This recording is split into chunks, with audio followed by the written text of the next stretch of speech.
अगर आप होली की तैयारी कर रहे हैं तो इस मौके पर कुछ ज़रूरी बातों का ध्यान रखना होगा, क्योंकि कुछ काम ऐसे होते हैं जो आपके जीवन पर काफ़ी प्रभाव डालते हैं।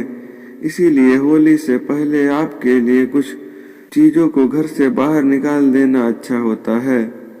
होली आने में अब बस कुछ ही दिन बचे हैं। इस साल 25 मार्च दिन सोमवार को रंगों की होली बड़े ही उत्साह के साथ खेली जाएगी। ऐसी मान्यता है कि होली का जश्न मनाने से पहले कुछ जरूरी बातों का ध्यान रखना आवश्यक है। हिंदू धर्म में ऐसी मान्यता है कि होली का त्यौहार मनाने के पहले घर की सफाई जरूरी है। इससे घर में सुख समृद्धि बनी रहती है। इसके लिए होली से पहले घर में रखी इन चीज़ों को बाहर निकाल देना ही अच्छा माना जाता है, क्योंकि घर में कबाड़ पड़े रहने से लोगों का आर्थिक तंगी का सामना करना पड़ता है। होली के पावन पर्व को शुभ और मांगलिक बनाने के लिए वास्तु के कुछ बातों का खास ध्यान रखना जरूरी है। वास्तु शास्त्र के अनुसार घर में सुख समृद्धि और खुशहाली के लिए होली से पहले घर की सफाई करना जरूरी है।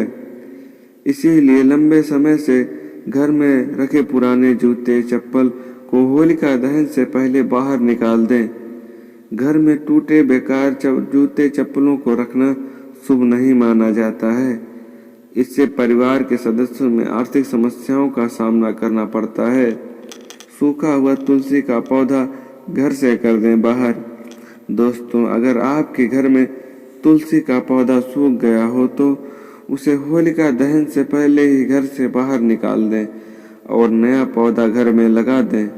इससे जीवन में सुख समृद्धि और खुशहाली बनी रहती है।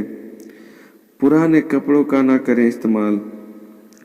वास्तु के अनुसार होलिका दहन से पहले घर में रखे बहुत पुराने कपड़ों को किसी जरूरतमंद या गरीबों को देना शुभ माना जाता है। कई बार लोग जाने अनजाने में पिछले साल के पुराने बचे हुए रंगों से होली खेलते हैं, लेकिन ऐसा नहीं करना चाहिए। पुराने रंगों को घर से बाहर निकाल दें, क्योंकि पुराने रंग लोगों की स्किन को नुकसान पहुंचाता है। टूटा हुआ शीशा और तस्वीर बाहर निकाल दें। वास्तु के मुताबिक घर में टूटा हुआ शीशा रखना शुभ नहीं माना गया है। इसीलिए होली से पहले इसे घर से बाहर निकाल दें। इसके साथ ही होलिका दहन से पहले घर में टूटी तस्वीर को बाहर कर दें और भगवान की खंडित प्रतिमा को बहते जल में प्रवाहित कर दें। इसके अलावा घर में टूटे फूटे इलेक्ट्रॉनिक सामान रखना भी अशुभ माना जाता है। इसीलिए होलिका दहन से पहले इन चीज़ों को बाहर निकाल लें। तो दोस्तों, आपको ये जानकारी कैसी लगी प्लीज़ कमेंट करिए और हमारे चैनल को सब्सक्राइब करिए। फिर मिलेंगे नेक्स्ट वीडियो में। तब तक के लिए bye bye, take care, happy Holi.